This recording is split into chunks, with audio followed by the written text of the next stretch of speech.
नमस्कार, मैं रंजन सत्यहिंदी.com पर आपका स्वागत है। आज के इस कार्यक्रम में हम बात करेंगे वैशाली लोकसभा सीट के बारे में। वैशाली भगवान बुद्ध की कर्मभूमि और भगवान महावीर की जन्मभूमि है। वैशाली वह भूमि है जहां विश्व में पहली बार लोकतंत्र की स्थापना और संसद का गठन हुआ। लगभग 6वीं शताब्दी ईसा पूर्व में वैशाली के शासन जनता के प्रतिनिधियों द्वारा चुने जाने लगे और गणतंत्र की नींव पड़ी। जिस वैशाली ने दुनिया को गणतंत्र का पाठ पढ़ाया, उस वैशाली का देश के मौजूदा राजनीति में भी बेहद खास महत्व है। आज भारत में पहली बार, आज़ाद भारत में पहली बार 1977 में संसदीय क्षेत्र के रूप में वैशाली अस्तित्व में आया।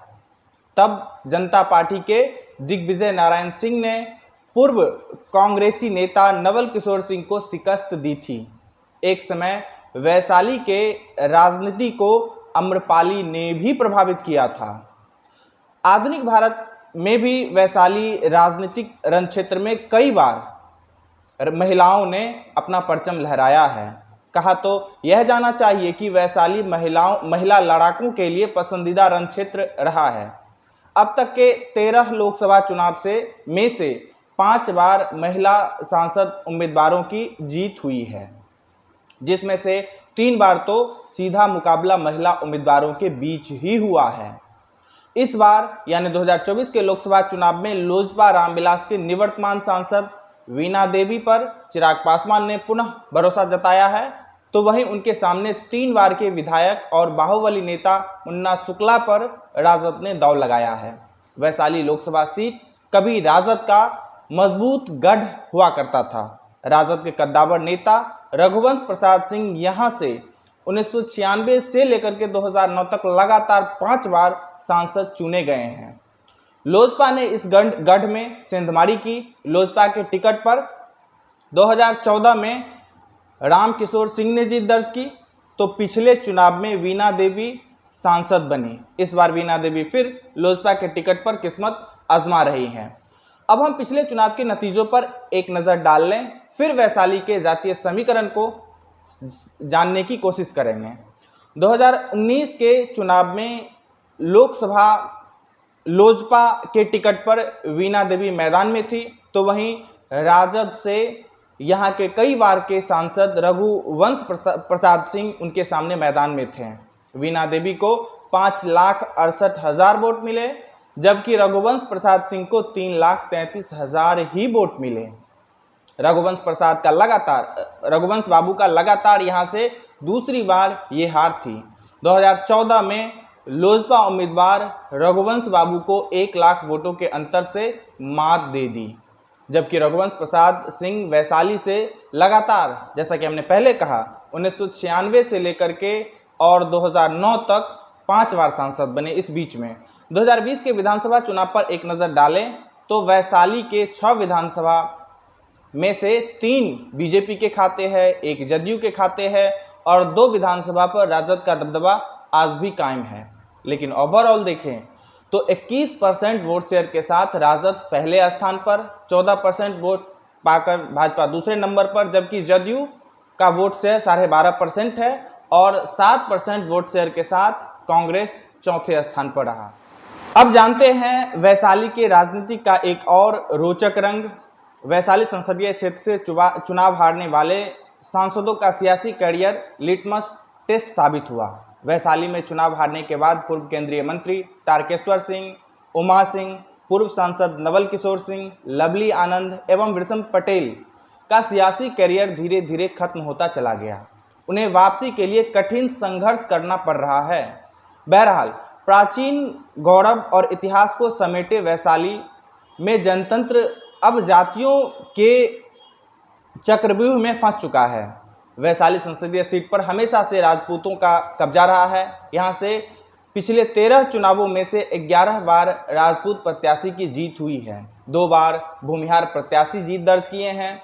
भूमिहार भी इस क्षेत्र में कम मजबूत नहीं है। पिछले 13 चुनावों में भूमिहार 2 बार जीते और 6 बार दूसरे नंबर पर रह गए हैं।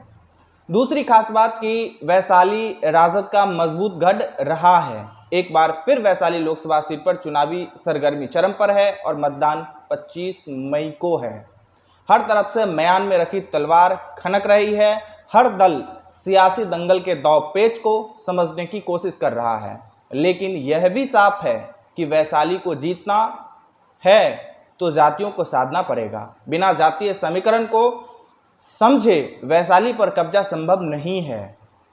वैशाली राजपूतों का गढ़ माना जाता है, लेकिन दूसरी जातियों को साधे बिना राजपूत कभी भी इस सीट को नहीं जीत सकते। वैशाली में भूमिहार वोटरों की संख्या 2,70,000 है, तो यादव वोटरों की संख्या 2 लाख के आसपास है। राजपूत मतदाताओं की संख्या 1.25 लाख के आसपास है, तो दलित और महादलित भी निर्णायक भूमिका में है। दलित और महादलित वोटरों की संख्या लगभग 3 लाख के आसपास है, जिसमें पासमान 1 लाख से ज्यादा है।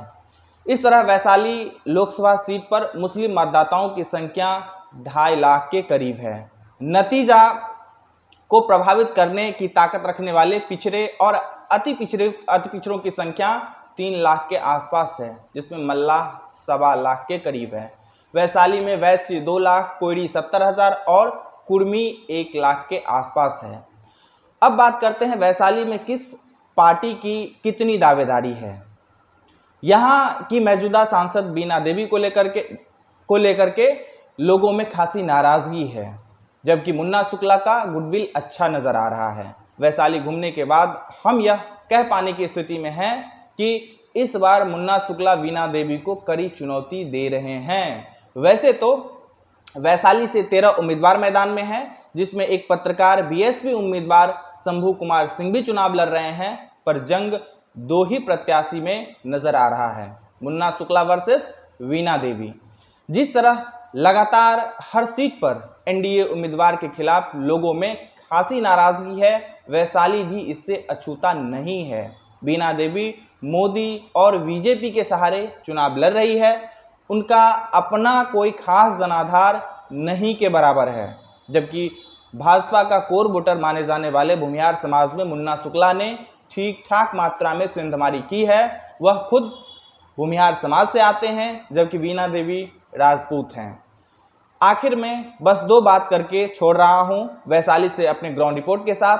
24 के चुनाव में 2014 या 19 वाली लहर नहीं है। 370 हो, राम मंदिर या हिंदू मुस्लिम करके लगातार मोदी जी और बीजेपी के द्वारा चुनाव को पोलराइज करने की कोशिश की जा रही है, लेकिन इस बार सब कोशिश बेअसर साबित हो रहा है। तो आप पूछेंगे क्या मोदी के विरोध में वोट पड़ रहे हैं? जवाब है नहीं, बिल्कुल नहीं। इस बार न तो प्रो मोदी है न ही एंटी मोदी है। सामान्य, नीरस और वेवलेस इलेक्शन नजर आ रहा है। एक बात याद रखनी चाहिए, जाति और धर्म के बंधनों से परे अन्य योजना और उज्ज्वला योजना का असर सबसे ज़्यादा महिला मतदाताओं पर पड़ा है और महिलाओं में अच्छी लोकप्रियता मोदी की है। तो वहीं अभी तक 200 से अधिक धुआंधार रैलियां कर चुके तेजस्वी यादव बिहार के माहौल को अपने पक्ष में करने में कामयाब हैं। नकारात्मक और ओछी टिप्पणी से बचते बचाते तेजस्वी महंगाई और रोजगार को तरजीह दी है। वैशाली में मुन्ना शुक्ला और वीना देवी में कड़ी चुनौती है। अभी कुछ कह पाना संभव नहीं है। हार जीत का अंतर बहुत कम वोटों से होने वाला है। बाकी आप वैशाली से ग्राउंड रिपोर्ट देखिए और अपनी प्रतिक्रिया दीजिए। हमें विदा दीजिए, नमस्कार। अभी हम मीनापुर विधानसभा में हैं और यहाँ के विधायक मुन्ना यादव हैं, आरजेडी से हैं। और ये कौन सा चौक है? ये बड़ा भर बिशुन पांडे चौक मानिए इसको, बिशुन पांडे चौक। हाँ। चाचा लोग बैठे मिले तो अभी हम यहाँ रुक गए। क्या नाम है चाचा आपका? लाल बाबू सिंह। लाल बाबू सिंह और भूमिहार समाज से आते हैं। बताइए जरा, 25 मई को तो चुनाव है यहाँ। हाँ, 25 मई को है। तो आपको जानकारी है कौन कौन यहाँ पे उम्मीदवार है?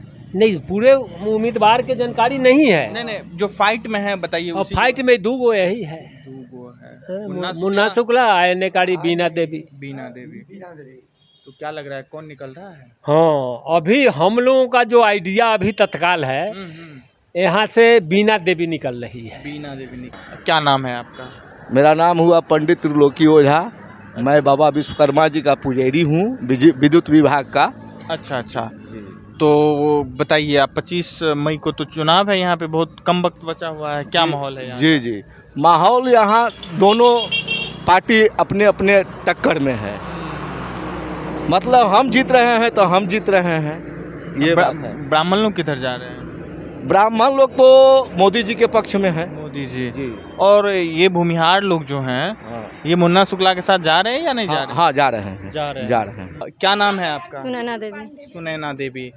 तो अब तो चुनाव है आप लोगों का 25 मई को, 3-4 दिन बचा हुआ है। यहाँ से कौन कौन उम्मीदवार है, जानकारी है आपको?